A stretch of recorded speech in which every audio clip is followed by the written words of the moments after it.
Oke, pada bagian ini kita akan membahas mengenai larutan penyangga atau sering disebut dengan buffer. Ya, di mana definisi dari larutan penyangga adalah larutan yang dapat mempertahankan pH dengan menahan perubahan pH sekecil mungkin terhadap penambahan sedikit asam, sedikit basa ataupun dengan pengenceran.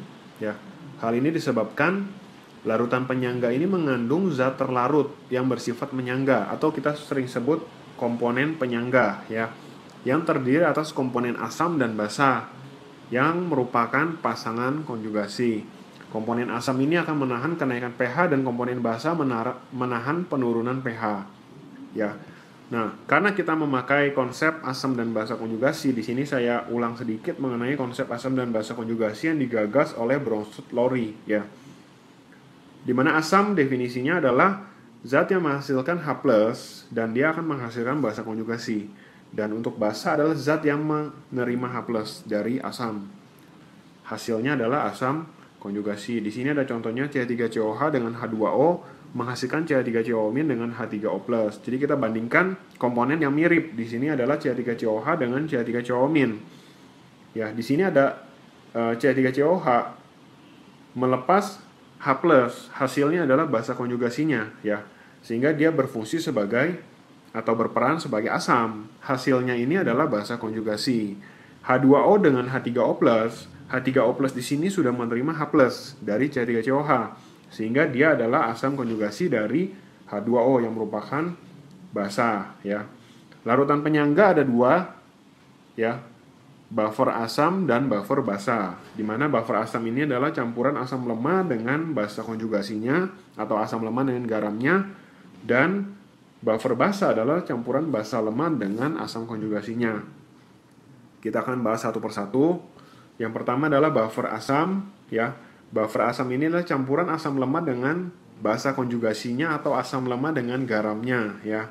Contoh di sini adalah CH3COH dengan CH3CONA, di mana di sini adalah asam lemah, CH3CONA adalah garamnya yang mengandung komponen CH3 COO- ya. Ini adalah basa konjugasinya sebenarnya, cuman dia terikat dengan ion Na+. Akibat CH3COH ini direaksikan dengan basa kuat NaOH ya.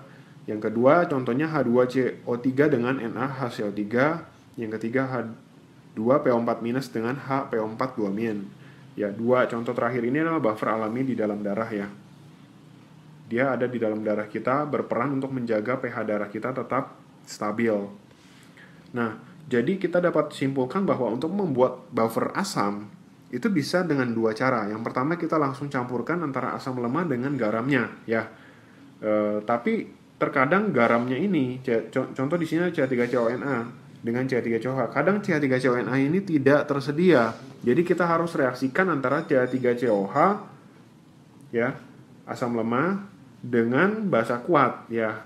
Sehingga dia baru menghasilkan CH3COONA ya, baru menghasilkan CH3CONA dan H2O ya.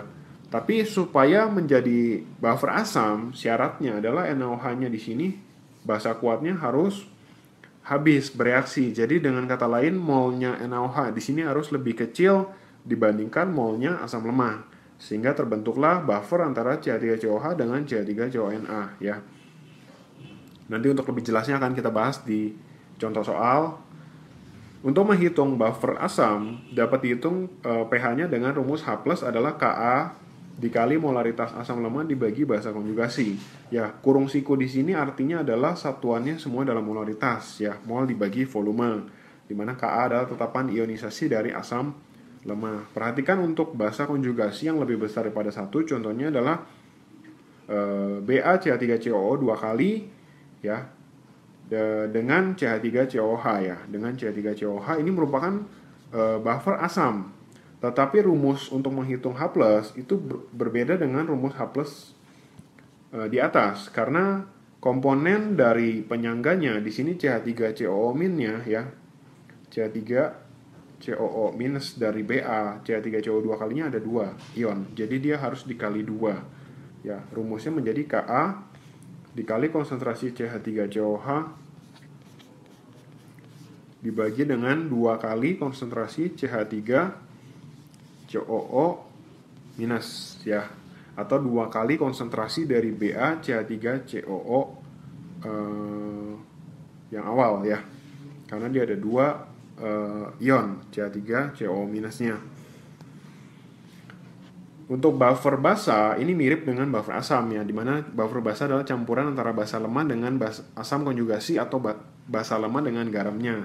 Contohnya adalah NH4OH dengan NH4Cl, kemudian NH4OH dengan NH4 2 kali SO4 ya. Dia sama juga dapat dibuat dari basa lemah dengan asam kuat, dimana asam kuatnya habis bereaksi ya. Untuk rumusnya, karena kita memperoleh buffer basa, yang dihitung adalah OH-. Ya, Kb dikali basa lemah dibagi asam konjugasi. Sama, Kb adalah tetapan ionisasi dari basa lemah ya. Dan untuk satuannya semua dalam molaritas ya, mol dibagi volume. Perhatikan untuk garam yang memiliki lebih dari 1 asam konjugasi, contohnya NH4 2 kali SO4, ini juga rumusnya harus dikali 2 ya, dari konsentrasi NH4 2 kali SO4-nya. Kita masuk ke contoh soal di sini. Yang pertama, tentukanlah pH campuran berikut yang A 100 ml larutan NH3 molaritasnya tambahkan 0,1 molar dengan 500 ml larutan NH4Cl 0,1 molar.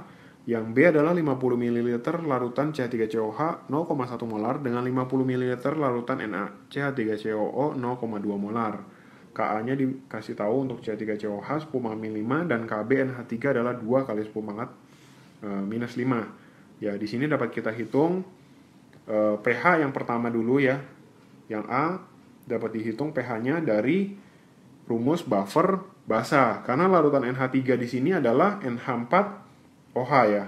Jadi kita hitung dulu konsentrasi NH4OH di dalam campuran ya, adalah memakai rumus pengenceran ya, 100 ml mula-mula konsentrasinya 0,1 molar dibagi dengan volume totalnya yaitu 600 ml. Kemudian konsentrasi dari NH4Cl adalah 500 ml dikali konsentrasinya adalah 0,1 molar dibagi volume totalnya yaitu 600 ml ya. Baru kita masukkan ke dalam rumus OH- adalah Kb dikali dengan konsentrasi dari NH4OH dibagi dengan konsentrasi dari NH4Cl ya. Tinggal kita masukkan angkanya.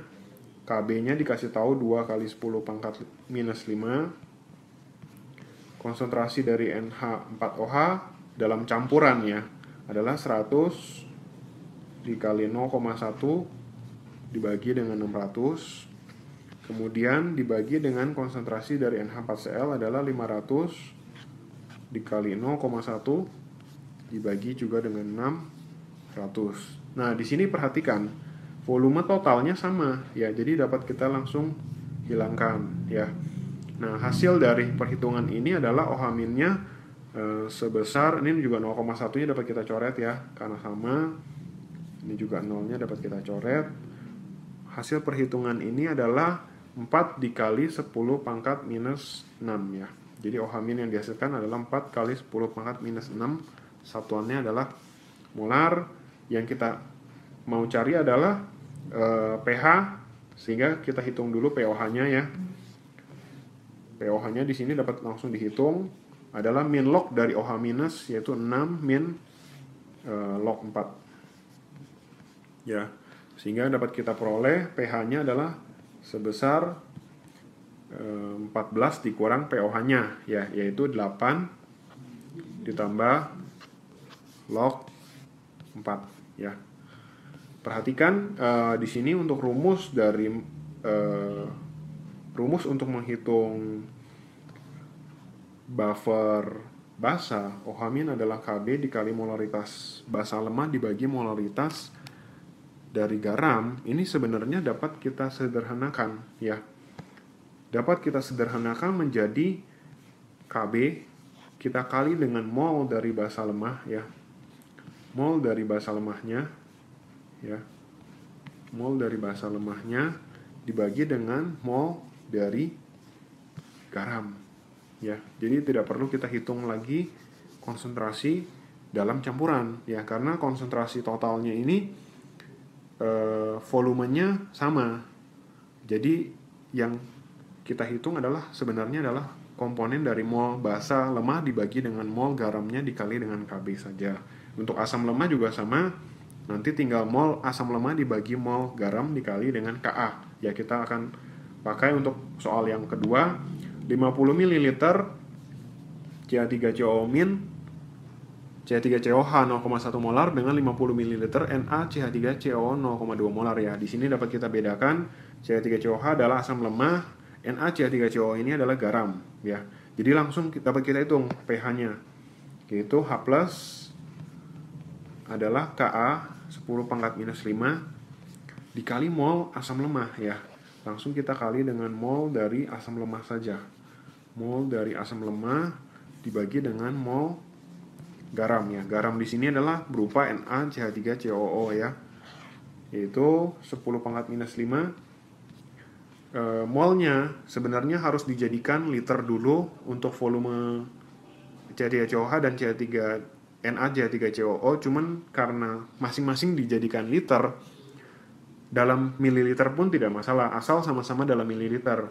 Kalau salah satu liter, salah satu mililiter harus disamakan, mau jadi sama-sama mililiter atau sama-sama liter. Ya, di sini kita samakan dalam mililiter saja ya. 50 dikali dengan 0,1 dibagi dengan 50 dikali dengan 0,2 ya. Di sini dapat kita hitung yaitu sebesar 5 dikali 10⁻⁻6 ya. Total H+ di dalam campuran ini, sehingga pH-nya dapat kita hitung adalah min log H+ ya. Min log dari H+ yaitu jadi 6 dikurang log 5. Ya, jadi kalian sebelum mengerjakan soal harus menganalisa dulu campurannya sudah asam lemah dengan garamnya atau belum, atau basa lemah dengan garamnya atau belum. Kalau sudah, kita tinggal masukkan ke dalam rumus ya.